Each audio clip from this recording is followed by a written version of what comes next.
You got into the safety business because you wanted to protect people, but somewhere along the way, the job started controlling your time, your schedule, your priorities, even your income potential. What if the expertise you've built over the years in the field can give you something more? More freedom, more control, more ownership of your future. I'm Sheldon Primus, the author of 7 Steps to Starting a Profitable Safety Consulting Business and the host of the Safety Consultant Podcast, with more than 350 episodes helping safety professionals become consultants and grow their career. Consulting changed my life. In fact, I'm a full-time RVer, and one consulting contract paid for my home I live in today. Now, I help safety professionals build their own consulting practice through bi-weekly coaching calls, accountability, and personal guidance. But this program isn't for everyone. Start with the Consultant Readiness Audit at sheldon.coach. What if everything we thought we knew about safety was just interference? From the host of the Rated R Safety Show and the founder of Safety FM comes the complete Signal Transmission Trilogy, now available in one powerful edition. Safety, in my opinion, the book that started the conversation. Safety Mutation, where the boundaries of culture, systems, and belief begin to break. And now, Safety Transmission, the final piece of the signal. For the first time, all 3 books are together in one volume. The Signal Transmission Trilogy, Complete Edition. This isn't just about compliance. It's about consciousness. It's about decoding the way we think, lead, and live, inside and outside the system. Whether you've been following the signal since the beginning or you're just now tuning in, this is the version to own. Search Signal Trilogy on Amazon or visit safetyfm.com to get your copy now.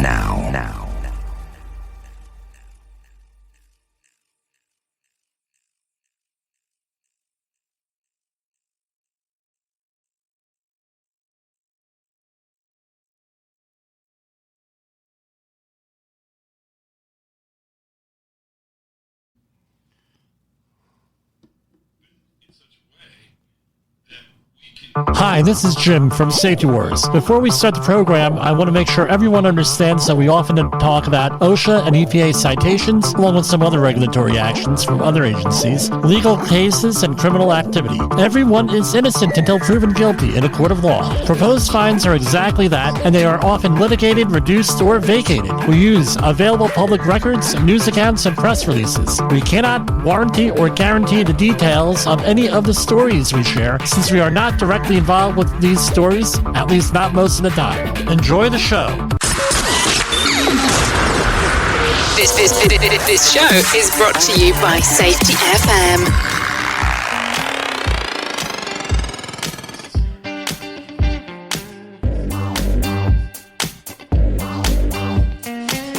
I know what you're saying.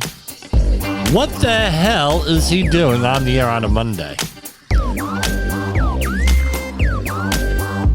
That's usually not our style around here. We're usually not on the air on Monday.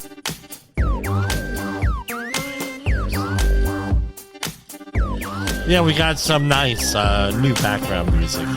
How's everybody doing out there? I tell you what, you could not keep me away from a day like today. I tell you what, you're very anxious all day. Let me get this camera here. We're very anxious all day here. At least I am. I'm commenting on this. I mean, there's a lot of stuff going on out there. Let's see. We have...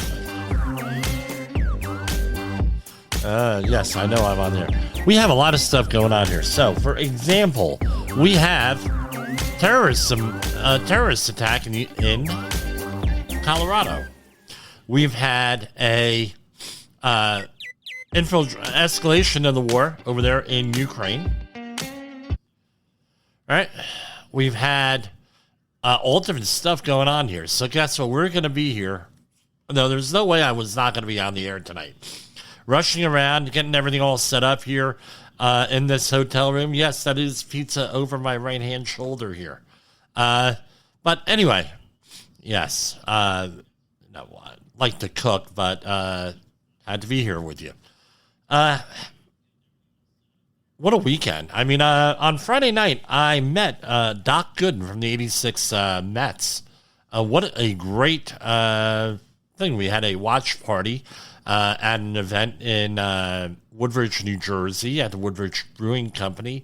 We brought all different types of memorabilia for that. And what was surprising was I didn't see anyone I knew there. Right, Woodbridge is my hometown. I figured I'd see somebody there, but didn't happen. Very great, Doc Gooden, very gracious, very good sense of humor.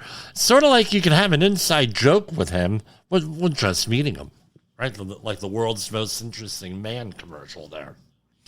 Anyway, we're going to cut right straight to this Boulder, Colorado story. I mean, it is the number one story out there other than what happened in Ukraine. So, Boulder terrorist suspect Mohammed Sabri Sullivan seen bruised and bandaged in mugshot after attacking 12 with a flamethrower. Now, we normally do not talk about tactics here. However, if you were ever involved in the Community Emergency Response Team program, it was popular up in my neighborhood for a while there after Superstorm Sandy with Rockland County, and I guess we are still an active group up to a point, but they talk about tactics a little bit. And, no, I don't like talking about them because I'm going to give people ideas, but since we already have this stuff out there and somebody already did it, I'm going to comment on it. Now, everybody's worried about guns. Everybody's worried about, nuclear stuff, and which you should. Believe me, we're going to talk about that, not tonight. We will be talking about that with this escalation in Ukraine. But I tell you what, common objects, common things are what we really need to focus on. For example, and some of the listeners here that I've worked with way back in the day will recall a project on Metcalf Road, Pratt & Whitney Metcalf Road. We were involved in the shutdown and cleanup way back in the early 2000s. And at the bottom on Metcalf Road, there was, and that's in San Jose, California, southern San Jose, California. We had a situation in 2010 where the power distribution area where they had transformers were shot with 50 caliber bullets. And nobody knew who did it. I don't believe that they ever solved, at least publicly, who did that situation. And then all of a sudden, everything drained out. The transformer oil drained out. And now you had not only an environmental situation, but you had a power substation go down right there in that neighborhood. I know exactly where that is. Now we have a situation where we had in New York a couple years ago, somebody get in a car and go along the Hudson River. There is a walking / jogging / biking path, right, that runs from the Brooklyn Battery Tunnel into the entire length of up the Hudson River, and I believe it ends somewhere by the George Washington Bridge, approximately 12 miles away. Now, during 9/11, when they were evacuating Manhattan, that's what they used to evacuate people up to the George Washington Bridge, and then they moved everybody across the George Washington Bridge and then back down to Jersey City and Hoboken with buses and on foot that day. Any way possible, and also the boat lift from which my Uncle Kenny was involved in, Ken's Marine Service, across New York Harbor to Jersey City, Liberty State Park over there. So, they had those, but a guy got on there and mowed down a whole bunch of people. We had a terrorist attack at a Christmas parade. I believe it was Ohio a couple years ago. Same deal. There's been a lot of talk over the years on wildfires where we had wildfires out there all through the West, where a lot of them were man-made, either deliberately or accidentally. Not only for that, and by the way, we have a situation up in Canada with stuff coming through So we'll probably talk about that later on out there on ambient air quality standards later in the week. So I'm not surprised here where we have a man who, and by the way, I'm not going to be mentioning his name again. I mentioned it one time. I probably shouldn't have. Where he was charged with a federal hate crime today. We'll read that. We have that charges right here. On Monday, as his mugshot showed him with bruises and a giant bandage on his face after he lit people on fire in broad daylight. And they have a picture of him out there shirtless, looking, trying to look cool with his glasses on, sunglasses on, with Molotov cocktails out there. Right, the attack targeted a group that gathers weekly to raise attention to Israeli hostages in Gaza at the Pearl Street Mall in Boulder, Colorado. I know where that is, too, by the way. 12 people were left suffering wounds after the fiery attack, officials said on Monday. After he was arrested, Sullivan confessed to the sick scheme, and this is from the U.S. Sun, and said he had no regrets and would do it again because he wanted the victims to die, according to the FBI.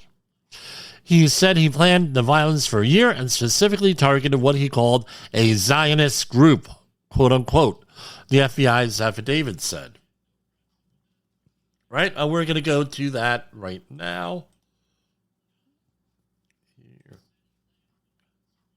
Here you go. Let's get it. I had the complaint right here. Hold on. Give me a second.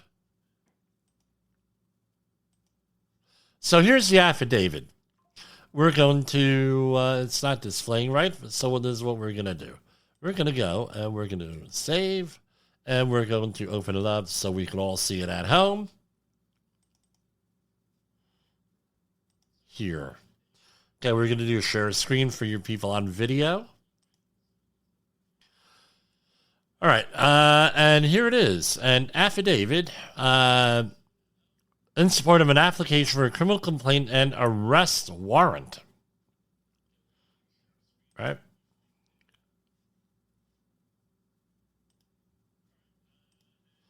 Okay. So this is from, we like to look at this stuff here in case you're a first-time listener or viewer, just because we like to look at this stuff and see what this is. Now, we're trying to go into a little bit deeper into the news. By the way, if I cough get into a coughing fit, I apologize ahead of time. Getting a cold, I have a cold. Affidavit in support of an application for a criminal complaint and arrest warrant. I, Jessica Kruger, nice German last name there, being duly sworn, hereby depose and state as follows. I seek a introduction in age and background. I seek a criminal complaint charging, I'm not going to mention his name, with one count of a hate crime offense involving the actual or perceived race, religion, or national origin in violation of federal law. I am a special agent with the FBI and have been since November 2009. I am involved in investigations of persons suspected of violations of federal law in the state of Colorado and throughout the United States. I have gained experience from conducting investigations through formal training and consultation with local, state, and federal law enforcement agencies, as well as from law enforcement investigations themselves. I have assisted in multiple crime investigations and participated in numerous search and arrest warrants related to such investigations. The facts in this affidavit are based on my personal observations, my training and experience, and information obtained from other agents, local law enforcement, and witnesses. The affidavit is intended to show only that there is sufficient probable cause for the requested warrant and does not set forth all of my knowledge about the matter. Based on my training experience, the facts set forth in this affidavit, there is probable cause that this person, has violated federal law by throwing Molotov cocktails into a pro-Israel crowd while yelling "Free Palestine" and injuring 8 individuals.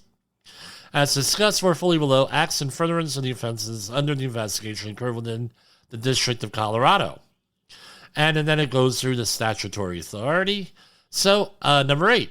According to posts on Facebook, an organization called Run for Their Lives organizes a weekly walk across locations, the United States as a way to call attention to Israeli hostages still being held in Gaza. As documented in the Post, the organization walks in Boulder every Sunday and posted about a walk on Sunday, June 1st, 2025. Right? On June 21st, 2025 at approximately 2 p.m. The person threw 2 lit Molotov cocktails at individuals participating in a pro-Israel gathering near the Boulder courthouse. Right? And when he threw the Molotov cocktails, the person yelled, "Free Palestine." The Molotov cocktails ignited in the crowd of people, causing burn injuries to 8 individuals. Sullivan was detained by local law enforcement. A black plastic container with a yellow top was found near where Sullivan was arrested. In the black plastic container were at least 14 unlit Molotov cocktails comprised of glass wine, carafe bottles, or ball jars containing a clear liquid and red rags hanging out of the bottles. Near the black plastic container was a black backpack weed sprayer, potentially containing a flammable substance. The clear liquid in the glass bottles weed sprayer were determined to be 87 octane gasoline, which was determined to contain xylene based on a field test. So they most likely used a HAZCAT analysis out there, which is a wet chemistry analysis kit that out there, unless they had certain other things out there, like a colorimetric tube or something like that. Law enforcement located on a 2015 Toyota Prius, Colorado license plate, registered in the person parked nearby. Visibly inside the car was red material consistent with the rags found in a black plastic container. A red gas containers and paperwork with the words Israel, Palestine, and U.S. aid. Right? And they seized the vehicle. And he was arrested. He stated, right now, this is what he traveled to Boulder, Colorado in his vehicle. Pardon me. Right? Where was I? So Sullivan stated, I'm sorry, I didn't mean to say his name.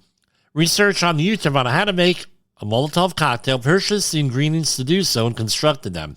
He traveled to Boulder, Colorado in his vehicle with the Molotov cocktails and threw 2 of the cocktails at individuals participating in a pro-Israel gathering. He also stated that he picked up gas at a gas station on the way to Boulder. He stated he wanted to kill all Zionist people and wished they all were dead. He then stated he would do it again. He specifically targeted the Zionist group that gathered in Boulder, having learned about the group from an online search. He arrived at approximately 12:55 p.m. and waited for them. Throughout the interviews, he stated that he hated Zionist group and did this because he hated this group and needed to stop them from taking over our land, which he explained to be Palestine. He stated that he had been planning the attack for a year and was waiting until after his daughter graduated to conduct the attack. Well, what a wonderful father this is, huh? Also, if true, right? Also, during the interview, the person stated he resides at a certain place with his wife and 5 children. Stated that he left an iPhone at the house, hidden in a desk drawer with messages to his family. He also stated he left a journal, pardon me, inside his house. According to his Colorado driver's license, They went and observed his wife leaving the home. Right, they went to his residence. The wife then went to the Colorado Springs police office. She brought with her an iPhone 14 she identified to belong to the person and be used by other members of the family. Law enforcement officers also observed the storage unit identified by a neighbor to be associated with his residence, which is located behind the residence. In a video, which was posted on the social media platform X during the attack, an individual identified as the person is seen shirtless, pacing back and forth while holding what appeared to be Molotov cocktails, glass bottles containing clear liquid with a red rag hanging from the top of the bottle. He is captured on the video stating, "How many children killed?" and a few moments later, "and Zionist." And based on my training, experience, and research, I know that Zionists, and this is the officer who signed the complaint, I know that Zionists mean individuals who believe that in the establishment of a Jewish state and are supportive of the government of Israel. Based on my training and experience, both the wine carafe bottles and the gasoline used to make the Molotov cocktails are not manufactured within the District of Colorado and have traveled in interstate or foreign commerce. That's probably going to be, in there, right? And he's being charged with a federal hate crime, probably along with some other stuff as well. I tell you, right? What do we gather out of this, right? We've been cautioned since 9/11 that these groups exist. I don't know if he's a lone wolf or part of a larger group, but there are people like that who do exist. We've seen these attacks on both right and left of the political aisle here, and what do we do about it? Gotta always be diligent, especially if you're in public. I hate to sound paranoid, but you gotta be diligent. If you're paranoid, these bastards win. It's real simple. You can't be that way. And this, too, is part of the safety war that we always talk about fighting. I really don't, we're not going to solve it here. I wish we could, but we're not going to solve this whole situation here. This is, at this point, this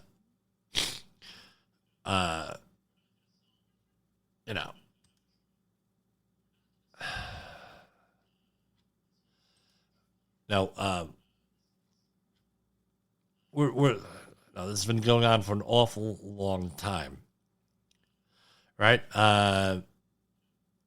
So who were the victims here? There are 8 victims. According to one report, there is a Holocaust survivor. One report I've seen here, where for some, right? Apparently, here it is. He was also charged, I guess, on the state level here. All right. The person was charged with murder in the first degree, deliberation with intent, murder in the first degree, extreme indifference, crimes against at-risk adults, elderly, first-degree assault, non-family, first-degree assault, heat of passion, criminal contempt to commit Class 1 and Class 2 felonies, and the use of explosives during the commission of a felony. Right? He's in jail with a $10 million bond. My question is this. We had similar terrorist attacks in 2020 here, right? And we had high-level politicians fundraising to get people out of bond, people out of jail on bond, where they got out and they continued to commit crimes. Pretty fouled up here. Let's see who's going to bail him out. That's what I'm interested in. Will anybody bail him out? Don't know. We're going to go to a brief commercial break, and we'll come back at you. You're right. So that's one person murdered here. I mean, it's, worst possible. One of the worst ways you could go is with this. So, Safety Wars is streaming now. SafetyFM.com with your host, Jim Posel on Safety FM. In the professional safety community, communication and planning are just a few keys to your program's success. The question many practitioners have is, where do I start? Dr. Jay Allen, the creator of the Safety FM platform and host of the Rated R Safety Show, has built a global foundation to help you along the way. Go to safetyfm.com and listen to some of the industry's best and most involved professionals, including Blaine Hoffman with the Safety Pro, Sam Goodman with the Hop Nerd, Sheldon Primus with the Safety Consultant, Jim Pozell with Safety Wars, Emily Elrod with Unapologetically Bold, and many others. As individuals, we can do great things, but as a team, we become amazing. Dial into safetyfm.com today and surround yourself with a powerful force of knowledge and support.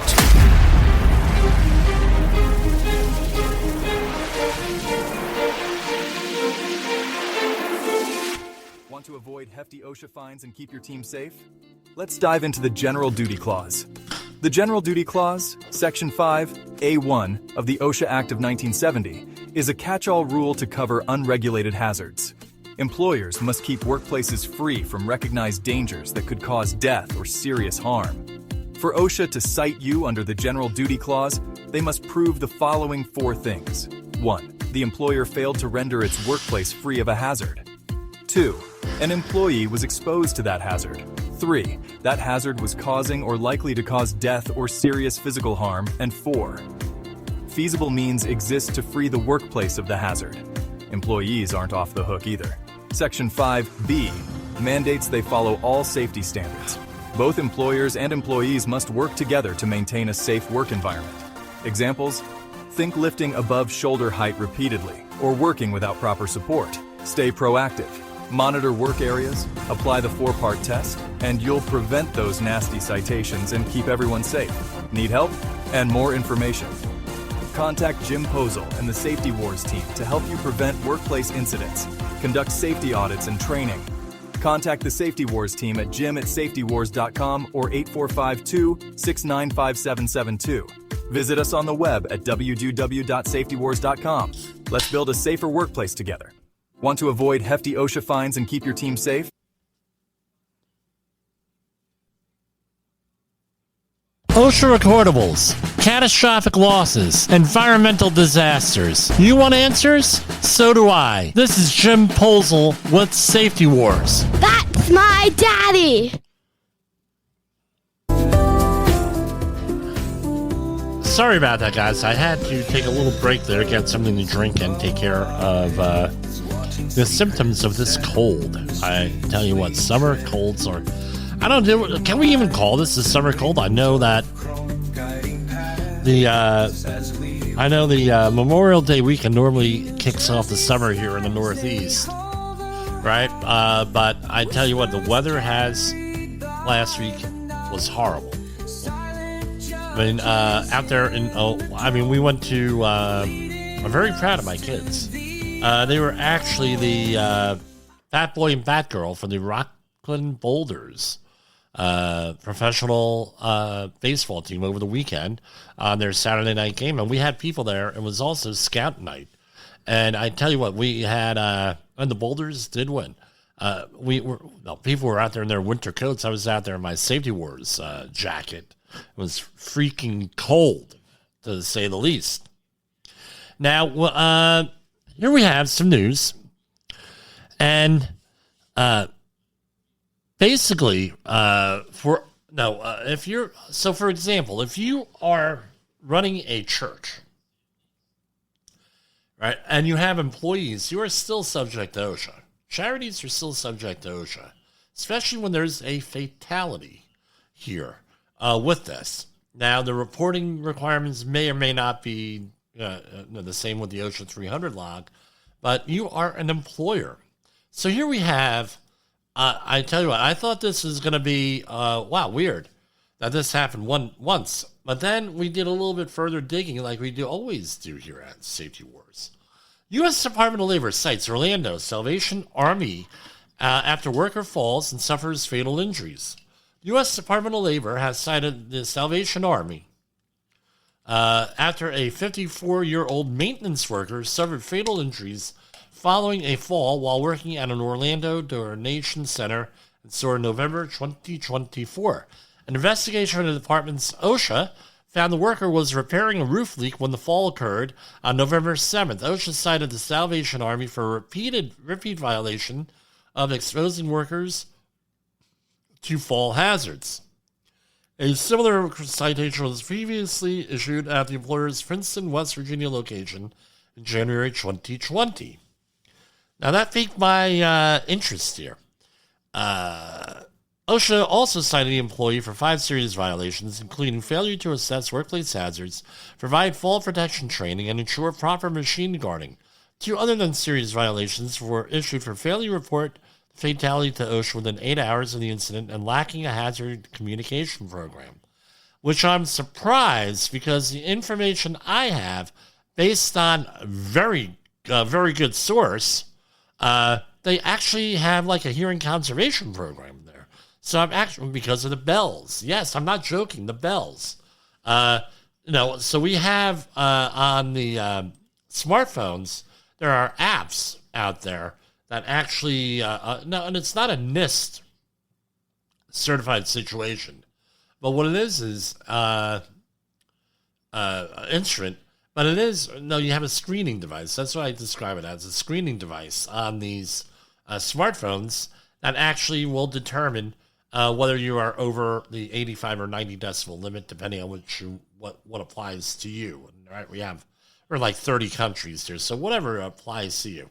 And just for grins and giggles around the holiday time, I said, well, let me go and see what their exposure is on this bell, that they're ringing out there with the kettle. Ding, ding, ding, ding. I went out there, that's like 110 decibels, 105 decibels.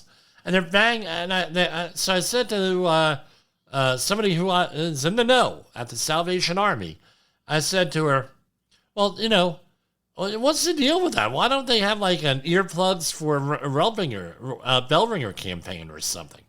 She says, no, they actually are not allowed to ring the bells up by their ears anymore. They got to be down at their side because they did a noise survey. And I said, oh, wow, that's surprising. And she said, yeah, they actually, she didn't call it that, but she said, but that's essentially what it was, right? For the term, you got to have the bell at your side up, but not up by your ear, like back in the olden days. So I did a little bit of research here, right, with this. So what I did was I went in for this instance, I said, okay, let's see what they have on the website for here. And it says, at 8:47 a.m. on November 7, 2024, employee number 1 was working on a roof, attempting to locate and repair a leak. While on the roof, he fell through a skylight and landed on the concrete floor. The employee sustained a fatal head trauma, right, with that. And they give the worker was 54 years old, a male. They don't give anything else. When they come out with other information, we'll revisit this here. And here we have another one here. This is from inspection. Wow, a lot of 9s in that. Well, the Salvation Army case is closed on 1/24/2025, right, with this. And I tell you what, this is a lot of stuff here. So we'll go through here. So oxygen gas welding and cutting. Right, so they got a violation on that. Let's see. That was a 40, informal settlement of $4,800. Does not give details here. All it says is that it was a specific targeting of them, whatever that means. Here's the next one. 1910-303B08I. And this was general on here, standard sighting. Let's see, that's with wiring and electrical. All right, with the design.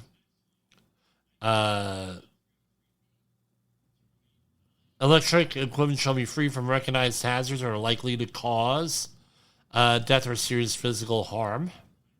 Right, am I reading that correct? With that, V08. Okay, let's see what that is. V08. Electric equipment shall be firmly secured to the surface on which it is mounted. Mounting and cooling equipment, and somewhere in there with that.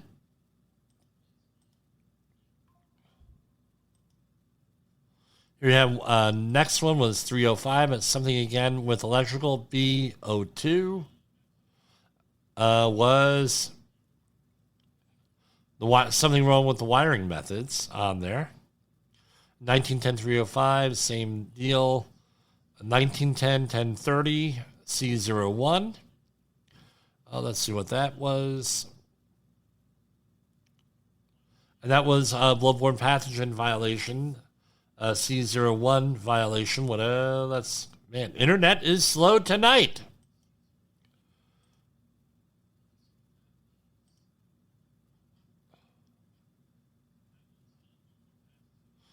Each employer having an employee with occupational exposure as defined in paragraph B shall establish a written exposure control plan with that. And last one is something with walking and working services, B09, with ladders. Ladders are inspected for initial use in each work shift and more frequently as necessary. So all that stuff goes in there. Right? Now you're thinking, Salvation Army. Seems like they get into a lot of trouble. This is what I have, and it's 2 pages here. Right? So they were cited there. Here's another one from April of last year.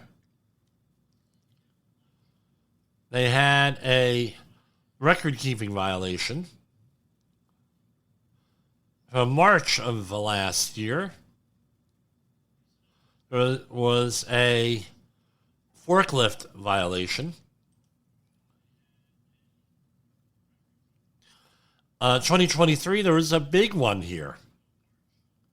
9 violations. 2023 was not a good year for safety at the Salvation Army. This looked like on the state level. And this was state-issued things.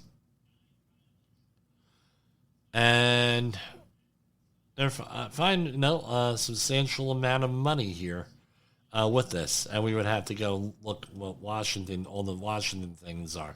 But something, you would not think that the Salvation Army has all these violations, but they do. They've been visited a lot of times. So what's the moral of the story here? A lot of times, people think that because they work for a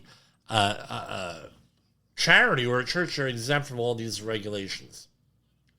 Right? So oftentimes, in my experience, and believe it or not, I've been on the church council at 2 congregations that have had employees. Well, you have employees, you got to follow OSHA regulations. Well, it is. Well, we're exempt. Well, you're exempt from some things with the government, and you're not exempt from that. Well, we have freedom of religion. Well, freedom of religion doesn't mean that you have the right to... does not mean that you restrict the rights to a safe and healthful workplace, right, in that. So, to your employees with that. And I tell you what, it's a little bit of a moral issue here of some sort here with this. Now, my opinion, with that, now does that mean, well, I'm going to go here and I'm going to say Catholic. Let's see what that is in the established search. Again, I'm not picking on the Catholic Church. I mean, a lot of OSHA violations here and processes, some of them, no, or not. So we're not picking. Let's see Lutheran, where I am, Lutheran. Again, 3 pages of violation. I mean, we could do a whole thing here. I mean, they just don't think about these things sometimes. And or sometimes what happens is, you have well-intentioned people here. They don't mean to do this. I mean, who knows? I don't know. Maybe this is a whole new avenue we could explore with churches. I don't know. With that. With that, I'm going to take another commercial break here so I can get some more drinks in here. Yeah, so we are talking about... Safety War, it's Safety War. Let's try that again. From the front lines of the Safety War, it's Safety Wars. With your host, Jim Posel on Safety FM. Get ready to face the harsh reality. In a world where danger lurks in every corner, one man stands as a beacon of hope. Jim Posel, a veteran safety expert with over 3 decades of experience, now bringing his knowledge to you with Safety Wars. Engaging, informative, and always relevant. That's Safety Wars. Join the safety revolution with Safety Wars, available on Spotify, Apple Podcasts, YouTube, and wherever you get your podcasts and videos. Stone so heavy they don't lie, caught in the path of a silent cry. No safety net, no guiding hand. In Huntsville's dust we make our stand. Stone cold silence fills the air. No turning back from what's unfair. A life cut short by carelessness. We mourn in shadows our distress. Rules were written but paid no mind. Federal standards left behind. One life gone, a mournful sound, under the weight of stone unbound. Stone cold silence fills the air. No turning back from what's unfair. A life cut short by carelessness. We mourn in shadows our distress. Concrete jungle, steel and strife. We count the cost of every life. In names of profit, souls are spent. Safety breaks that never bend. Huntsville, echoes still remain. A family's heart now scarred with pain. What did we gain? What did we lose? In stone cold silence, we must choose. Stone so heavy. Right, that was a song, one of the first songs, AI songs we had written here. With a fatality in Huntsville, Alabama here. Now, let's talk about this here. It's been a long time since we used this.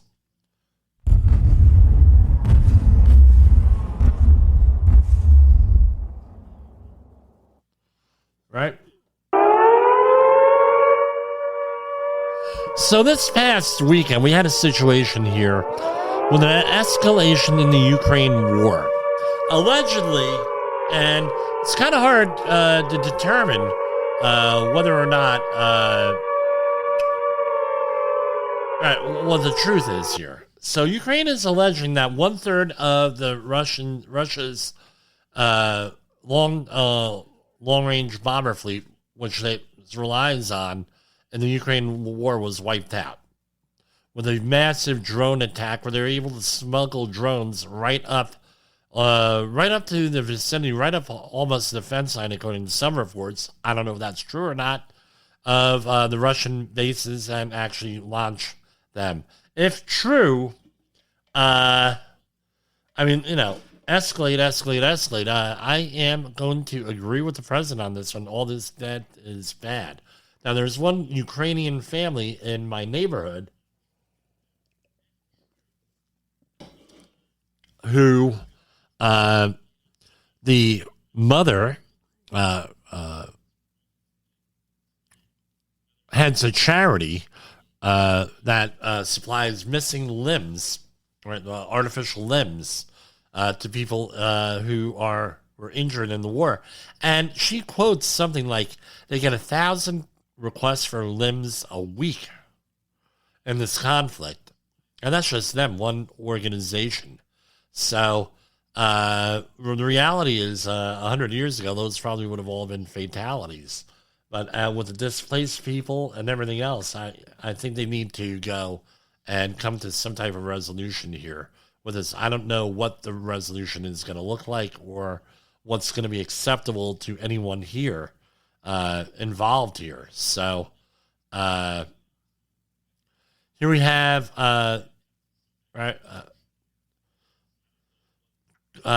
this is from the Daily Star. Phone smuggled out of North Korea sheds light on mad Kim Jong-un's dictatorship. A number of tactics are employed by the communist state and try to indoctrinate the public, including taking secret screenshots and autocorrecting certain words. A smartphone was smuggled out from North Korea and has exposed the disturbing methods used by the leader Kim Jong-un to control the country's population. The seemingly normal phone attempts to curb any use of the South Korean slang words, and it even takes an undetected screenshot every 5 minutes. These images are then stored in a secret folder inaccessible to the user, but presumed to be obscene by the communist government. When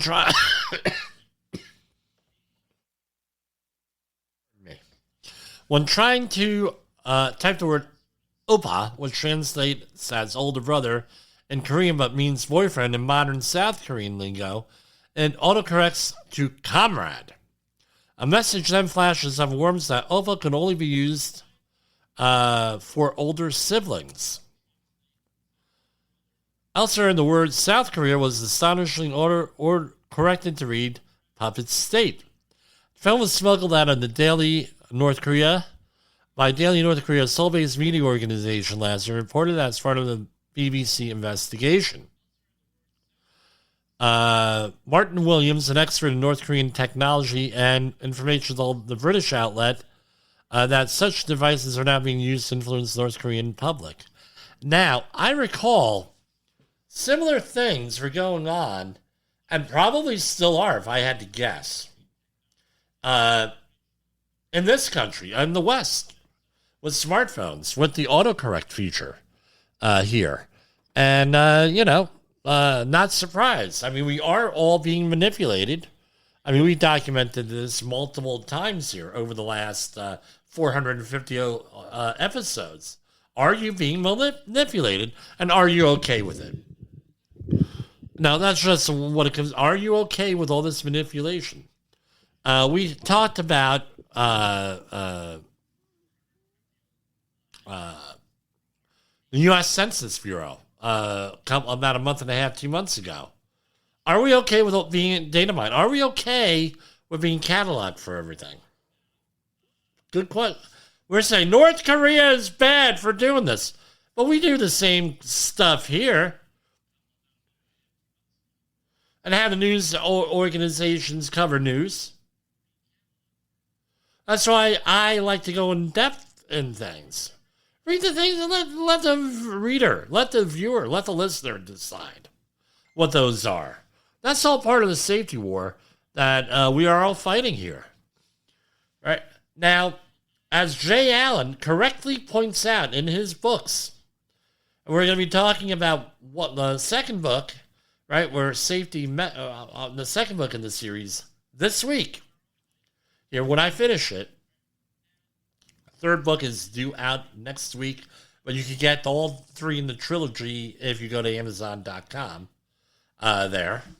Right, so hold on, let me do that for here. It's J. Allen, Allen, right? Safety mutation, right? That's what I'm going on right now. Let's see, we'll share a screen on that. Book number 2. Safety mutation, information, misdirection, and signal transmission. Right? Great book there. Huge. I tell you, the first book was written in prose, basically. And that was appropriate. I mean, it read really well. Here is information misdirection, where we talk about how to get inside of organizations and everything else And then short order, the next one, right? The Signal Transmission Trilogy is available there. So, Signal Omnibus Edition, Safety, my opinion, Safety Mutation, Safety Transmission, right? That's available there. And it's available in hardcover. So, you know what we're going to do? We're going to do add to cart. And God knows what my daughter's been putting in there with that.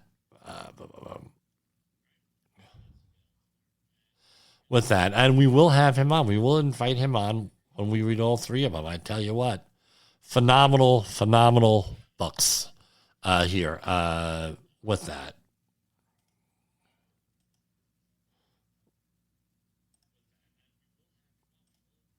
But where were we with this?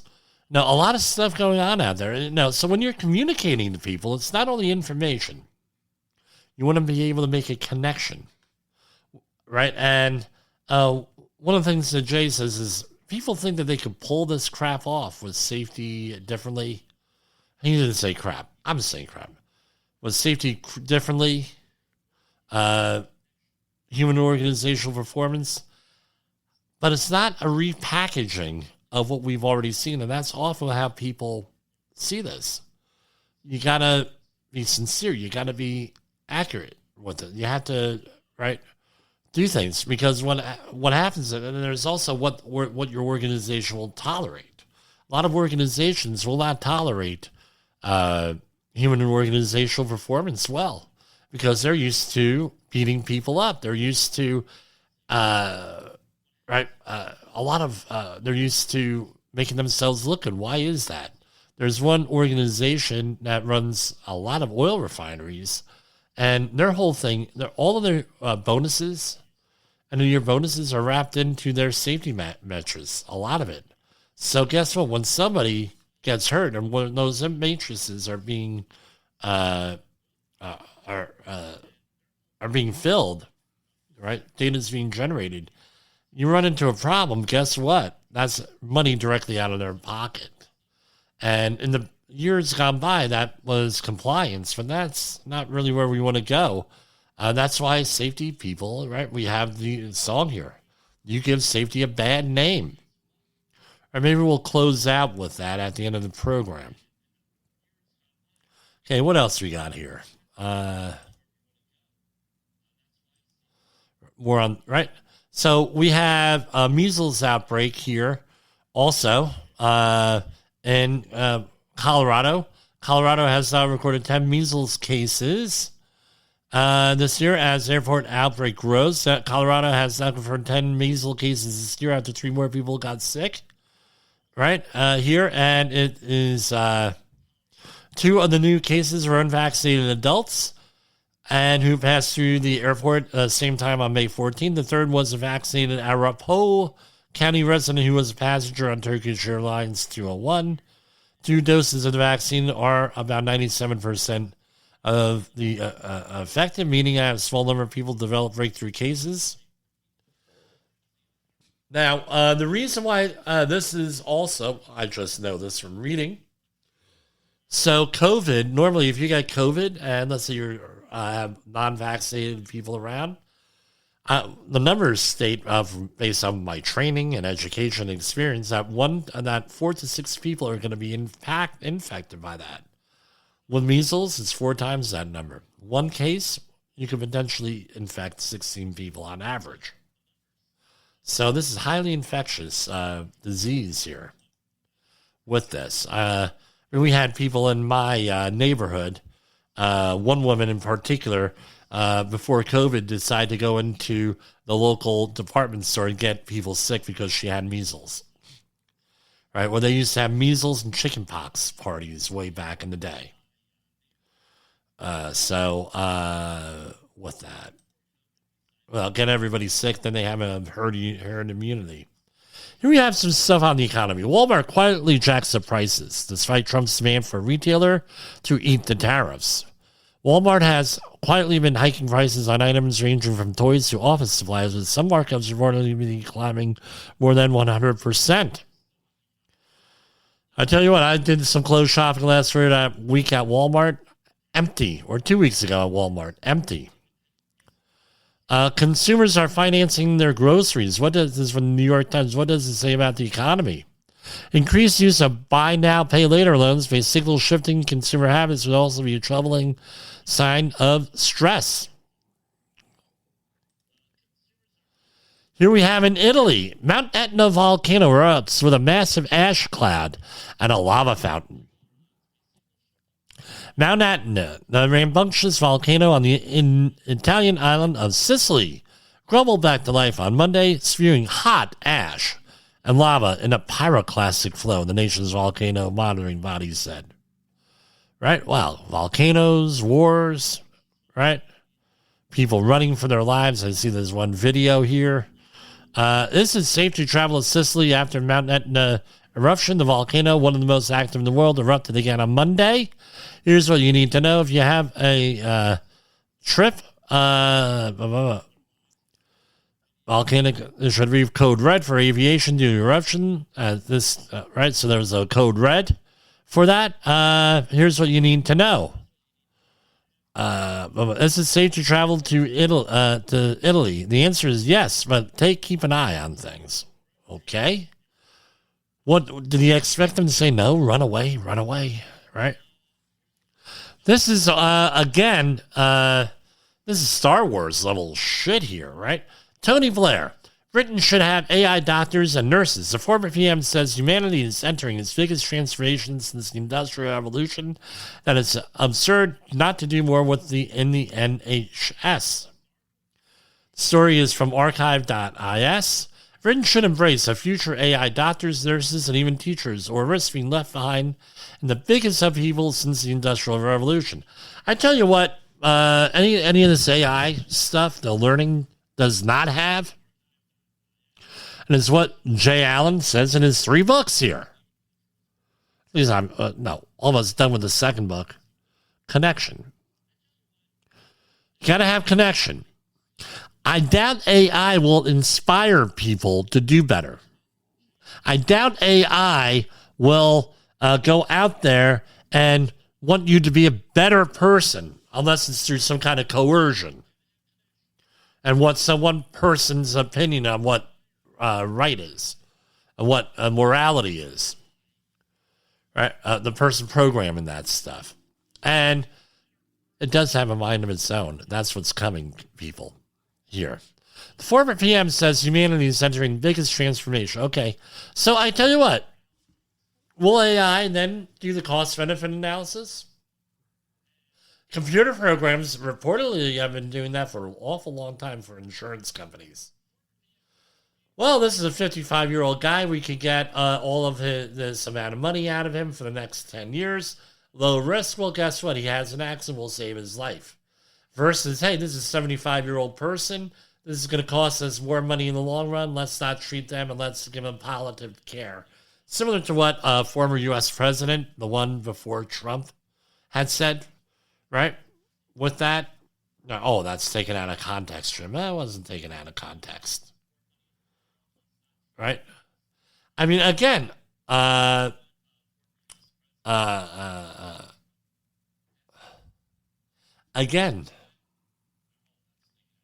responsible use of AI. What is that responsible use?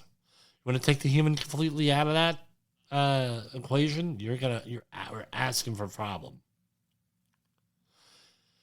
Now, this is what happened in early 2000s to a close friend of mine. Here we have from futurism.com. Computer science features high unemployment rate. Learn to code backfires spectacularly as comp sci majors suddenly have sky-high unemployment. So what happened? They went and they flooded the friggin' market. Now, low wages,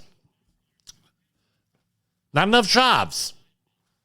According to this article, it's basically what it comes down to with this. So, phone smuggling, what did they think was going to happen? what did they think was going to happen here? So that's all I have. What do we got? How much time we have left? No news over at the EPA today. We'll, God willing, be here tomorrow. I intend to be here 4 days this week. We're already down, 1 day down. Let's see where this goes for day 2. So it's been great hearing from you. We're going to go out with our outro, and then with our usual, AI music. That's what we do here. For Safety Wars and Safety FM, this is Jim Posel. Have a great night. The views and opinions expressed on this podcast are those of the host and its guest and do not necessarily reflect the official policy or position of the company. Examples of analysis discussed within this podcast are only examples. They should not be utilized in the real world as the only solution available, as they are based only on very limited and dated open source information. Assumptions made within this analysis are not reflective of the position of the company. No part of this podcast may be reproduced, stored in a retrieval system, or transmitted in any form or by any means, mechanical, electronic, recording, or otherwise, without prior written permission of the creator of the podcast, Jay Allen. And this is going out to the victims of the terrorist attack this past weekend.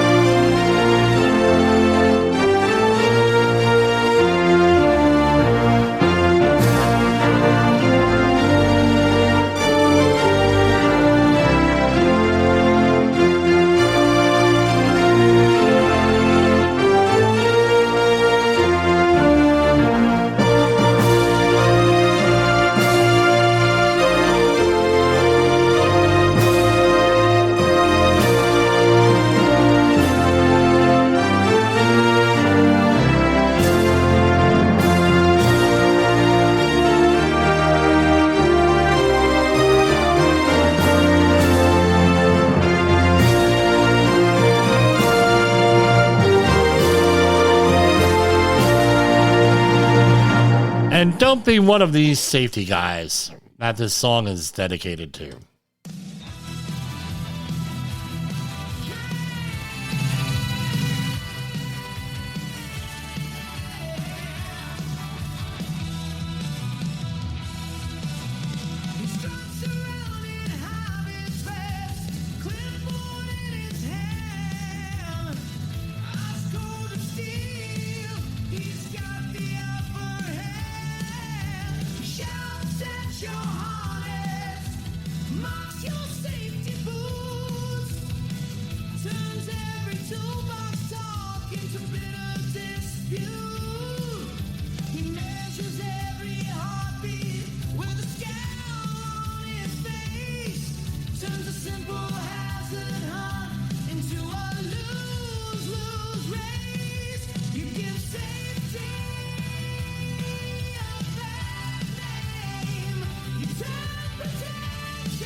Just to touch the flame, you give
You got into the safety business because you wanted to protect people, but somewhere along the way, the job started controlling your time, your schedule, your priorities, even your income potential. What if the expertise you've built over the years in the field can give you something more? More freedom, more control, more ownership of your future. I'm Sheldon Primus, the author of 7 Steps to Starting a Profitable Safety Consulting Business and the host of the Safety Consultant Podcast, with more than 350 episodes helping safety professionals become consultants and grow their career. Consulting changed my life. In fact, I'm a full-time RVer, and 1 consulting contract paid for my home I live in today. Now, I help safety professionals build their own consulting practice through bi-weekly coaching calls, accountability, and personal guidance. But this program isn't for everyone. Start with the Consultant Readiness Audit at sheldon.coach. What if everything we thought we knew about safety was just interference?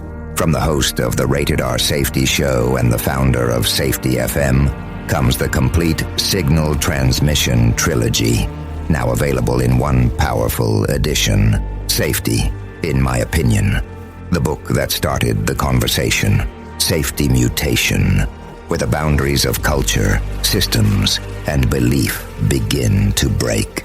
And now, Safety Transmission, the final piece of the signal. For the first time, all three books are together in one volume. The Signal Transmission Trilogy, Complete Edition. This isn't just about compliance. It's about consciousness. It's about decoding the way we think, lead, and live, inside and outside the system. Whether you've been following the signal since the beginning or you're just now tuning in, this is the version to own. Search Signal Trilogy on Amazon or visit safetyfm.com to get your copy now.